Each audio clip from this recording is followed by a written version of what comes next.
Conexão Inteligência, um canal sobre espionagem, geopolítica, tecnologia e direito. Eu sou Denilson Feitosa, presidente da Associação Internacional para Estudos de Segurança e Inteligência, INASES, com pós-doutorado em estudos de inteligência, segurança e direito, como professor visitante no Canadá, Estados Unidos, fui também à Argentina para essa finalidade. Estou aqui acompanhado do professor Eugênio Diniz, ex-presidente da Associação Brasileira de Relações Internacionais, diretor executivo da Sinopsis, professor do Departamento de Relações Internacionais da PUC Minas e ex-oficial de inteligência da Agência Brasileira de Inteligência, ABIN. E aí, Eugênio, mais um episódio. Estamos aí, firmes. Tudo bem, Denilson? Né? Graças a Deus, tudo bem. É um prazer estarmos juntos aqui novamente, trazer novidades e relembrar algumas coisas que estão acontecendo, né? Olha, várias notícias nos chamaram a atenção. Algumas são recentes e algumas não tão recentes, mas é melhor a gente relembrar. Uma coisa que me despertou essa semana foi que as pessoas já estão meio que esquecendo que em janeiro foi feita aquela grande divulgação na imprensa nacional do vazamento dos dados de 223 milhões de brasileiros. Lembrando que a população brasileira só tem cerca de 212 milhões de pessoas. Como é que pode ter 223 milhões? É porque até os mortos, vazaram os dados até dos mortos, né? Então, CPF, nome, endereço. E nem mal isso aconteceu em janeiro e chegou em fevereiro outros 140 milhões de dados relacionados a celulares. Então, olha só o que está andando por aí da população brasileira e possivelmente os seus dados foram vazados também, né? Seu nome, seu endereço, seu telefone, seu salário, talvez dados da sua declaração de imposto de renda, e assim por CPF, seu score de crédito, ou seja, a pontuação que você tem de crédito, se é boa, se é ruim, e assim por diante. Ou seja, são dados suficientes para criar um monte de fraudes contra você, né? Você tem o FGTS, talvez se use isso para poder capturar seu FGTS. Talvez seja possível, sabendo seus dados, enviar um boleto falso para você, simulando um boleto verdadeiro, porque tem tantos dados seus que você acredita, ou manda um e-mail para você com seus dados, você acredita, acaba clicando num link ali, acompanhando. Ou seja, nós todos, a população brasileira inteira tem que ficar muito atenta. Se uma empresa liga para você, eu sou do banco tal, olha, pode deixar, eu vou ligar para o banco pelo canal oficial. Ou seja, já existem muitos dados sobre você, então você pode, de repente alguém te liga, ou manda um e-mail, ou manda uma mensagem pelo WhatsApp, ou por outro lugar. Como sabe muito de você, você acha que pode se abrir. Não pode se abrir. Pode ser uma dessas pessoas que colocaram a mão nos dados, né, Eugênio? Então, Denilson, eu diria o seguinte, inclusive, viu? Não sei se você chegou a observar, mas eu observei na minha caixa de e-mails uma diferença, na minha caixa de entrada, né? Qualitativa, na verdade? Uma diferença qualitativa, não é só quantitativa, de quantidade de e-mails. Qualitativa, né? Assim, nos e-mails de phishing, nos e-mails claramente falsos, com informações sobre supostos serviços de entrega que eu utilizo regularmente, por exemplo. Né? Porque então, agora tem um monte de informações sobre você, né, Eugênio? Então agora pode fazer algo mais ajustado para cada um de nós. Isso. Ainda dá para detectar pelo e-mail, mesmo sem, ainda deu para detectar. Mas eu comecei a perceber já que mudança, a sofisticação, né? Aumentou. Eu estou recebendo um e-mail que a conta telefônica ela é quase idêntica à conta verdadeira, exceto com uma frase. Ou seja, nós temos que ficar muito atentos, né? A e-mails, a telefonemas, a um boleto, que às vezes é um boleto falso, porque tem assinatura de revista. E assim por diante. Agora, e aí, para trazer essa lembrança, eu quero trazer a lembrança também que o Banco Central do Brasil tem um serviço lá que ele chama de Registrato. Você pega Registrador, bota um T no final, Registrato. Ali no Registrato, você pode se cadastrar. É muito fácil, leva 5 minutos para se cadastrar. Em 10 minutos, você tem aqueles relatórios do Banco Central sobre você. Você, por exemplo, pode entrar no seu aplicativo do banco, procura lá em pesquisar Registrato, e ele vai te encaminhar para um ponto que vai gerar um PIN para você. 4 dígitos ali, que você tem 5 minutos para você ir no site do Banco Central e você fazer o seu primeiro cadastro com aquele PIN que foi produzido no seu aplicativo. Você pode usar o Internet Bank também, acessar via, por exemplo, você pode acessar usando uma página, um navegador no seu computador, ali gera uma palavra-chave ali para você colocar lá. Enfim, em 5 minutos você consegue fazer isso. E aí o Banco Central, ele passa, aí você com esse seu CPF e a senha, que espero que você tenha criado uma senha forte, né, nesse cadastro, você passa a saber com quais bancos você se relaciona no Brasil. Será que alguém, com as instituições financeiras, será que alguém criou uma conta falsa para você? Que empréstimo você andou fazendo? Que chaves, Pix estão feitas no seu nome? Então é muito interessante, vale a pena você acompanhar. Nós agora vamos ter que fazer isso, viu? Semanalmente, 15 dias, você vai lá e olha um relatório do Registrato. Nós vamos deixar o link aí, que é www.bcb, Banco Central do Brasil, né? .gov.br/cidadania financeira/registrato. Nós vamos deixar aqui nos nossos comentários. Outra coisa que me chamou a atenção é que o WhatsApp novamente reformulou discretamente, sem contar para ninguém a sua política de privacidade. Todo mundo muita gente apavorada, muitos abandonaram o WhatsApp, migraram para o Signal, né? Porque essa política de privacidade passaria a compartilhar os seus dados com o Facebook, com empresas parceiras, sua agenda de contatos e assim por diante. O que aconteceu? Quem não aceitasse até 15 de maio, seu aplicativo começaria a perder funcionalidade. O WhatsApp, sem contar para ninguém, discretamente mudou sua política, reformulou. Então, quem não concordar com essa nova política, depois do dia 15, não perderá o acesso ao WhatsApp, as funcionalidades dele. O que vai acontecer é que cada vez que você acessar uma conta WhatsApp Business, você está com uma empresa, ela te dá um celular que é business, né? Aí começa a dar aquele pop-up de, olha, atualizando nossos termos, concorda, continua. Se você não quiser concordar, você clica no X ali, mas cada vez que você acessar, vai começar a aparecer aquela informação. Se você tem paciência, não quer concordar, vai clicando. Ou você desiste, acaba clicando ali, compartilha seus dados, mas você está consciente. Outra coisa que me chamou muita atenção, e é uma das coisas que mais me preocupa, é essa questão da computação quântica, né? Então, eu vi uma publicação recente, Emerging and Disruptive Technologies, Security Implications in Applications of Quantum Technology, da Universidade de Florença, e isso me chamou muita atenção, que essa preocupação, muitos especialistas consideram que uma das maiores ameaças emergentes no mundo hoje para a segurança é a computação quântica no universo de 10 anos. Né? Talvez até em 20 anos já existam os computadores que usem a programação quântica e produzam o hardware quântico, né, usando essas concepções de mecânica quântica. Isso altera completamente a questão de segurança, né? Exemplificando, toda a infraestrutura de chaves públicas pode ser rompida por esses computadores quânticos. E hoje os especialistas consideram que é bem possível que esses computadores já estejam desenvolvidos no máximo em 20 anos e tenham essa capacidade. Você imagina, registros públicos, a integridade, a confidencialidade que a gente faz, transações bancárias. Então o Brasil, por exemplo, o Brasil não pode esperar isso. Mas eu não consigo nem fazer. Não, você já tem que se adiantar, você tem que ter uma estratégia nacional relativa à computação quântica. Já existem empresas bilionárias criando soluções, né, chamado post-quantum, né, que seria a questão de, poxa, depois que chegar essa computação quântica, mesmo de verdade, como é que a gente se protege disso? Já estão sendo criadas soluções de criptografia resistente à computação quântica, né? Isso é uma coisa necessária, porque o Brasil, de um dia para o outro, se esses computadores, né, esse momento singular acontecer, de um dia para o outro nós temos nossa confidencialidade, integridade, nossas empresas, nossa economia, o governo. Isso já tem que ser começado a pensar agora. Você não pode deixar para lá quando for acontecer lá. Os principais países do mundo já estão desenvolvendo políticas nacionais, se preparando para resistir no sentido de ter uma criptografia capaz de resistir à computação quântica, né? Nos Estados Unidos, o National Institute for Standards and Technology, o NIST, tem feito um chamado mundial para sugestões, para criar um padrão, standards relativos a como você cria uma criptografia para isso. Notícia muito boa para o Brasil: o cabo submarino de fibra ótica entre o Brasil e Portugal é um avanço imenso, né? Desde que Edward Snowden, em 2013, divulgou que a NSA conseguiu grampear os próprios cabos submarinos, né, que passam pelos Estados Unidos, inclusive a maior parte de toda a informação que sai do Brasil passa pelos Estados Unidos. Agora nós temos um cabo de fibra ótica ligando diretamente o Brasil a Portugal, partindo lá do Ceará e chegando em Sines, em Portugal, e dali prossegue para outras áreas, Madrid, Marselha, e com capacidade de 100 terabits por segundo. Isso é alta velocidade, baixa latência, ou seja, baixa latência é o tempo que uma informação leva para chegar de um lugar ao outro. Então, e segurança, né? Porque você tem que garantir a segurança dessas informações. Então, isso é um grande salto para o Brasil.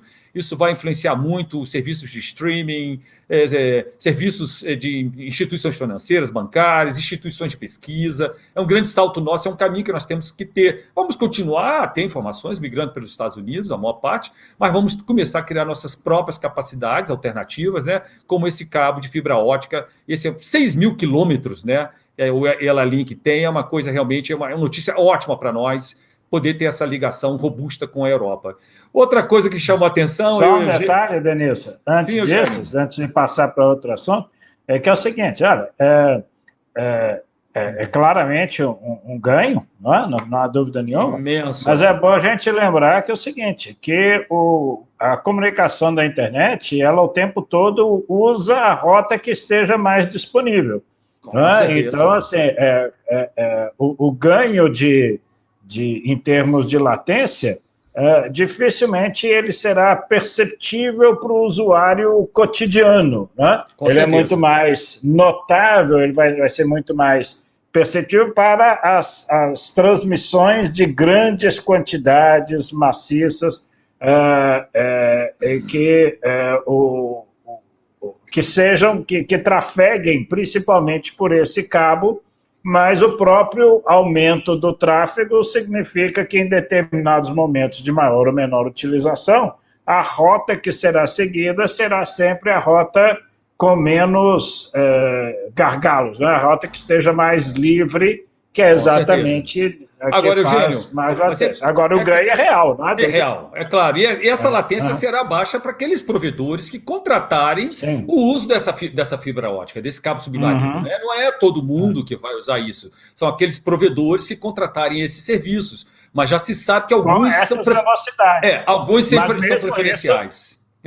Mas mesmo isso ainda permite o seguinte, permite uma quantidade muito grande de transações simultâneas que não estejam envolvendo grandes quantidades maciças. Então, com certeza. É um grande avanço. Dúvida, é um avanço significativo. E é uma tendência do Brasil começar a fazer projetos dessa natureza.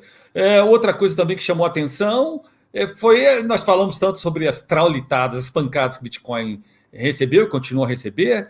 E nós vamos tratar muito sobre esses assuntos no futuro, não só Bitcoin, mas criptoativos em geral, onde a criptomoeda, Bitcoin é apenas um tipo, Ethereum ou Ethereum é outro tipo, e assim vai, Bitcoin Cash, Monero, existe uma quantidade muito grande de criptomoedas, e aqueles que não são criptomoedas, né, que são tokens, né, não fungible tokens. Então vamos tratar disso tudo em edições futuras. Mas chamou a atenção que o presidente de El Salvador ele anunciou que pretende transformar Bitcoin em moeda corrente em El Salvador, junto com o dólar, que é lá. Isso realmente seria o primeiro país do mundo a fazer isso, é muito interessante, porque uma parte significativa da economia de El Salvador, ela vem por remessas que nacionais que vivem no exterior fazem para El Salvador, e adotar uma moeda digital, não é uma moeda digital, uma criptomoeda como essa, o Bitcoin, supostamente facilitaria, mas tem um mundo de questões a serem resolvidas, já que não seria controlado pelo Banco Central do país. Isso chamou muita atenção, mas é uma notícia boa. É uma notícia boa para a criptomoeda. Para a criptomoeda, com certeza. Mas passa a haver o problema de controle sobre a política monetária. Isso. Uma coisa é quando você está transacionando com essa moeda como um cidadão privado. Então, certeza. É como se você comercializasse ouro. Outra coisa é quando a capacidade de controle monetário do governo fica enfraquecida diante da adoção de uma moeda de curso forçado sobre a qual não tem controle nenhum. El Salvador não tem controle. Exatamente. El Salvador não emite Bitcoin. Então está todo mundo curioso de saber se o Congresso, vamos chamar assim, o Congresso Nacional deles lá aceitar isso. Todo mundo está curioso de saber como é que eles vão regulamentar isso e como é que eles vão trabalhar com essa moeda, né? Isso chamou atenção, uma notícia recente que chamou muita atenção. E, por fim, um projeto de lei me chamou a atenção, que foi apresentado por um conselho consultivo querendo fazer propostas de reformulação da Agência Federal de Inteligência da Argentina, elaborou um anteprojeto de lei de reformular a Lei Nacional de Inteligência da Argentina. Isso me chamou muita atenção. Na minha pesquisa de pós-doutorado, eu fui à Argentina, eu tive a oportunidade de entrevistar oficiais de inteligência do mais alto escalão, das 3 inteligências na época, né? Da inteligência civil, da inteligência militar e da inteligência criminal, inclusive o próprio diretor da inteligência criminal. E aquela legislação era uma legislação razoável, mas houve fatos que a gente vai trazer no futuro que obrigou uma reformulação completa, a criação da Agência Federal de Inteligência. Me chamou um dos nossos integrantes da INASES, da Associação Internacional para Estudos de Segurança e Inteligência, José Manuel Garte. Ele participou por 10 anos da elaboração da Lei de Defesa Nacional e mais 10 anos ele participou até a criação da Lei Nacional de Inteligência da Argentina. Estou pretendendo até trazer ele aqui, Eugênio, para conversar com a gente sobre esse projeto. Esse é muito bom. Eu acho, o José Manuel Garte é uma das maiores capacidades de toda a América Latina e Caribe sobre inteligência, nós vamos trazer aqui. E me chamou a atenção, acho que a gente deve olhar de perto nisso, né? Eugênio, e você? Vamos lá agora, estou sabendo que você quer falar sobre a natalidade na China. O que está acontecendo lá, Eugênio? Até a gente... Vou voltar a isso daqui a pouco, mas vou mudar um pouquinho a ordem do que eu tinha previsto, que é o seguinte.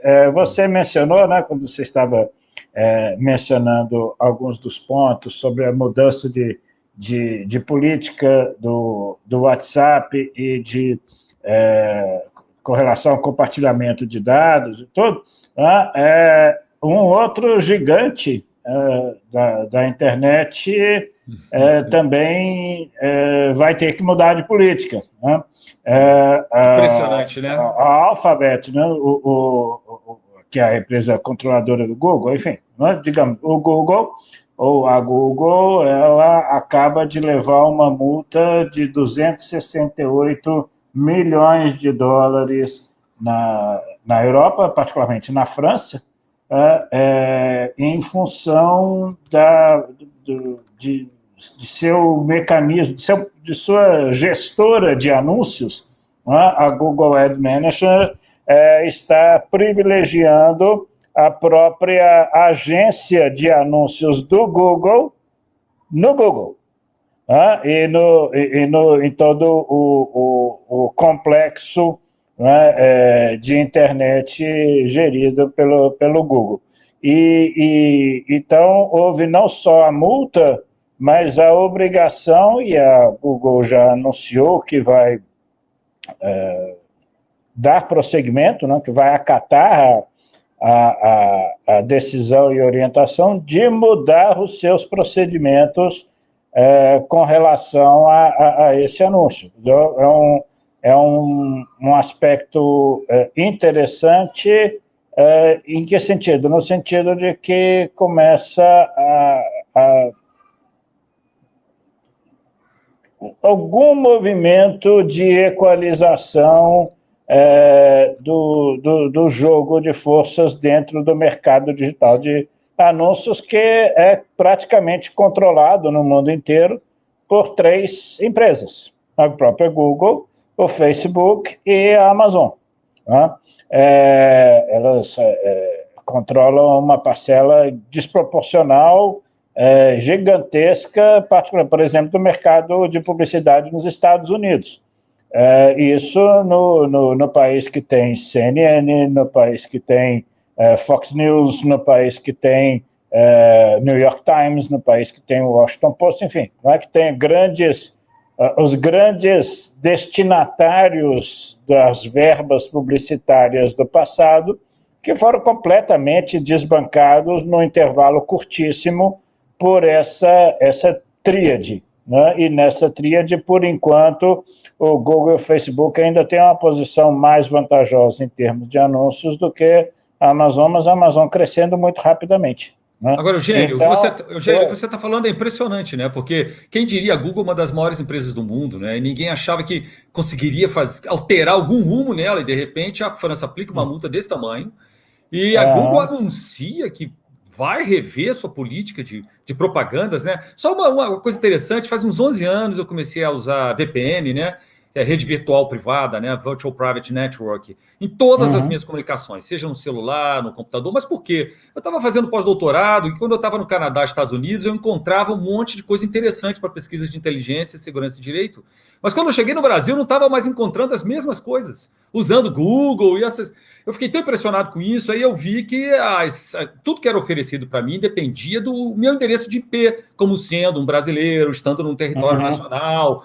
E essa coisa ela veio se agravando com os anos. Hoje, você pega o Google Maps, você não encontra um monte de coisas que estão ao seu redor. Todo mundo, quem usa Google Maps há muito tempo, quando nasceu, ou abria lá, você encontrava quase tudo que estava ao seu redor. A lojinha ali, o que vendia o cachorro-quente, agora não é mais assim. Só que essa coisa ela foi só aumentando, né? É a notícia que você está trazendo para a gente aqui agora. As propagandas acabam parecendo propagandas ou notícias que reforçam o interesse de lucro da Google, né? E, na verdade, o interesse de quem tem acesso e quer ter acesso àquelas informações. Não é isso, Eugênio? Denilson, tem um outro lado que, inclusive, é o seguinte. Eu não sei se você experimentou isso pessoalmente, mas tem sido muito frequentes as queixas, eu vou voltar a isso daqui a pouquinho, mas no caso do Facebook. O Facebook vem restringindo, isso não é de hoje, mas mais recentemente isso acelerou, a quantidade de pessoas que acessam o que você publica imediatamente, digamos, é difícil dizer se esse é o propósito, mas pelo menos é o resultado de que se você quer atingir uma quantidade maior de pessoas, que antes era o padrão do Facebook, você agora, no princípio, tem que pagar. Ou gerir de uma maneira muito custosa em termos de tempo e muito inflexível do ponto de vista das opções, a maneira como você vai ser contatado. Então, às vezes, você tem que fazer bloqueios temporários de pessoas que publicam mais, que são as únicas pessoas que estão aparecendo na sua timeline, na sua linha do tempo no Facebook. E o Facebook também foi, esse ano, também sofreu uma derrota, que no caso não foi em termos de poder judiciário, mas foi um embate político, principalmente com a Austrália, mas que repercutiu em outros lugares, com relação a também vários aspectos de sua operação e de seus procedimentos. No primeiro momento, o Facebook disse que não ia topar e, portanto, ia sair da Austrália. Depois chegou-se a um acerto, mas envolvendo claramente esses aspectos do Facebook. Isso tem uma importância grande, por quê? Porque, de certo modo, e a meu ver, um tanto ingenuamente, imagina-se que, redirecionando alguns desses aspectos, o jornalismo poderia voltar a ficar de pé, como a viabilizar o seu modelo de negócios, que claramente colapsou diante da entrada disso. Eu não sei se quem estiver nos assistindo vai lembrar, mas não muito tempo atrás havia uma queixa gigantesca com relação, por parte de assinantes da Veja, com relação à quantidade de páginas da Veja que eram de anúncios publicitários. Mas isso, em larga medida, viabilizava uma revista como a Veja. Hoje a Veja é fininho. Vale o mesmo para o Economist. Uma época eu não assinava Economist, quando eu morava em São Paulo, fazia mestrado em ciência política, isso aí nos anos 90, no início dos anos 90, e eu não assinava, não comprava regularmente, porque eu não dava conta de ler as notícias que me interessavam toda semana, porque é de tão grossa que ela era em termos de noticiário. Hoje eu não compro porque não tem tanta coisa que me interessa. Porque Google, Facebook estão dominando o mercado de notícias. Então, existe uma visão ingênua de que, redirecionando uma parte dessas verbas, seria possível retomar uma suposta qualidade do jornalismo que se perdeu por conta de uma parcela, ou pelo menos em parte por causa do problema dos recursos. Mas a questão é que a mesma dinâmica da circulação da notícia, ela ainda é pautada hoje pela dinâmica dos cliques e dos curtis e dos gosteis. O que exige uma atitude com relação ao público que não é conducente digamos assim, à informação de qualidade. Com certeza. Claro que não dá para tratar disso aqui. Nós vamos voltar a isso, né? Porque a tecnologia é uma coisa fascinante, mas eu quero ouvir falar ainda. Eu vou te propor que a gente mude para a nova política de natalidade da China, porque tecnologia é muito gostoso de falar sobre isso, claro. A gente vai continuar. Agora, eu só vou fazer o seguinte, a gente deixa o link embaixo a gente volta a para um comentário que eu fiz sobre isso na página da Sinopsis, exatamente sobre isso. Então, a gente deixa o comentário que quiser ler. Sinopsis, inteligência, estratégia e diplomacia, é uma empresa onde o Eugênio é o diretor executivo dela. Ele vai deixar o link aqui. Sugiro que vocês deem um pulo lá para olhar, que tem muita coisa interessante lá na página e nos canais, né, que a Sinopse tem, né? Você tem no YouTube, você tem a página Sinopse, você tem o LinkedIn, mas vamos ver a natalidade, que é impressionante. Depois de dizer tanto tempo que a população tinha que fazer controle de natalidade, agora soltou, pode ter filho. Como é que é isso? Não é que soltou, né? Mas é interessante o seguinte, porque vale a pena chamar a atenção, porque isso é uma mudança de fundo. E por quê?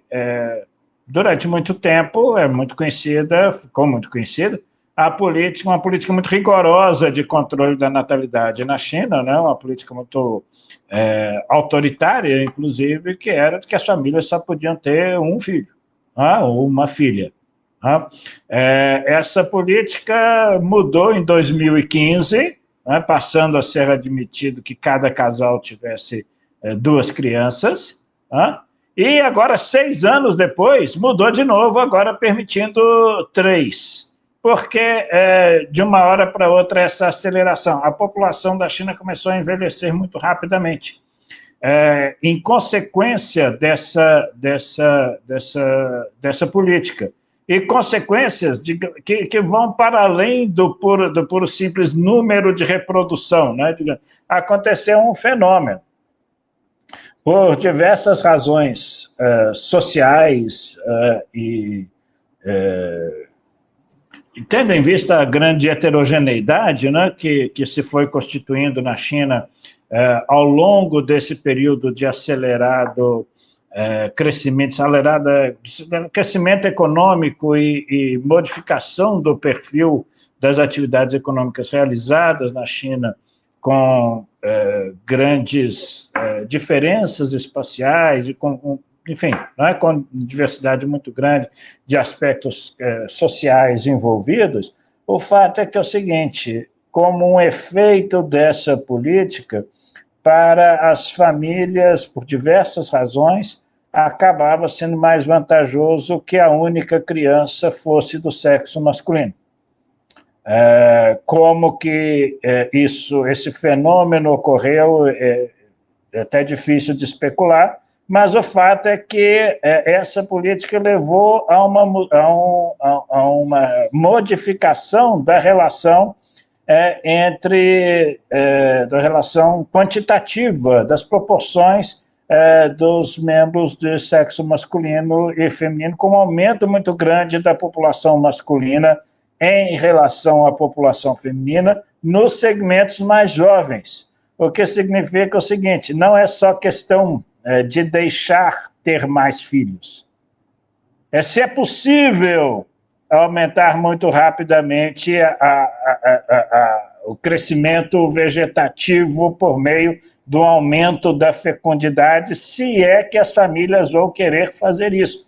e isso está repercutindo em uma série de aspectos da vida econômica da China, inclusive agora, a necessidade... Eugênio, é até interessante, né? Durante décadas, os especialistas falavam que tem que ter política de controle de natalidade, e, quer dizer, mas não era baseado em evidências, né? Ou seja, nós temos que ter uma confiança na ciência, nas evidências, nas pesquisas mais aprofundadas, mas se anunciava isso como uma verdade. E agora, países pelo mundo afora se deparam com populações se contraindo, a população adulta, economicamente ativa, com capacidade de produzir. Quem vai pagar a conta da Previdência se a população envelheceu e se não está tendo mais filho? Há países que a população está diminuindo, e isso se tornou uma questão crucial para a sobrevivência do país e da sua população. Veja bem que a China já tem mais de 1 bilhão e 400 milhões de habitantes e, de repente, se deu conta que isso tudo era uma falácia, ou seja, que você tem que pensar na repercussão de longo prazo de um controle da população. É interessante, então essa notícia que você está trazendo, Eugênio, ela realmente é muito interessante, né? Era uma verdade sabida que no longo prazo se comprovou que não era verdadeira. Parece com a minha infância, Eugênio, que me diziam quando eu era criança que manga com leite não podia beber, que fazia muito mal. Aí eu passei anos da minha vida. Aí um belo dia eu fui tomar manga com leite e vi que era uma coisa deliciosa, né? Ou seja, não tinha verdade nenhuma naquilo, não tinha ciência naquela afirmação, era uma crença popular, né? Mas manga com leite com certeza é uma crença popular.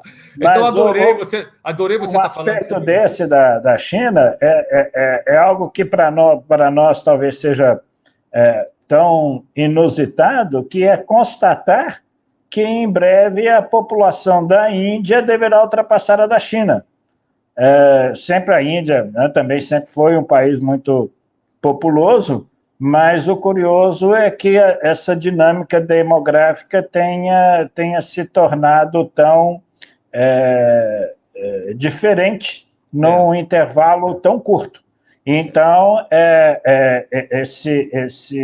essa mudança dessa política na China, ela aponta para um problema real na economia chinesa, um problema estrutural que pode ter repercussões muito profundas em termos de desenvolvimento da China, né?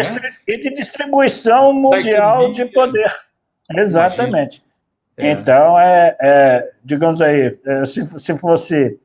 Vou falar em tom de blague, em tom de brincadeira, né? Mas é como se a gente tivesse agora uma geopolítica da fecundidade, uma geopolítica da natalidade. Né? E a hora do Brasil está chegando também, né? A verdade é essa, a população do Brasil não está crescendo de maneira proporcional às necessidades de desenvolvimento do país, né? Nós vamos voltar a esse assunto. Eugênio, os assuntos foram muito interessantes. Eu acho que eu e o Eugênio estamos muito motivados de estarmos aqui com vocês, trazendo tópicos interessantes. Vamos colocar uns links aqui para que vocês possam acompanhar aqui nos comentários, nas notas, né, desse vídeo nosso e do podcast que corresponde a isso. É um prazer enorme estar aqui, né, Eugênio? Isso mesmo, um prazer todo meu também, Denilson. Um abraço a todo mundo, abraço a quem nos assiste e a gente se vê novamente em breve. E lembrem-se de clicar na mãozinha para cima, dá um like aí, ou se tiver 5 estrelinhas, clica nas 5 estrelinhas, subscrevam, se inscrevam no nosso canal para acompanhar, habilitem a notificação. No caso do YouTube tem um sininho ali, você clica nele, vai lá e habilita ele para que você possa saber quando nós temos materiais aqui disponíveis para vocês. E compartilhe com outras pessoas, dê um share, um compartilhar, mande para outras pessoas que vocês acham que vão gostar, porque isso estimula a gente a continuar, ok? E procure ver o vídeo completo. Se você não puder estar vendo o vídeo, você deixa ele tocando ali, vai ouvindo ele, porque às vezes você não pode olhar para a tela, né? Mas, além do YouTube, também está disponível em mais de 10 provedores de podcasts por aí, né? Gente, é um prazer enorme, então, né? Tchau, gente. Isso aí. Até a próxima. Abração, então. Prazer enorme. Até semana que vem, Denilson. Um abraço. Tchau, tchau.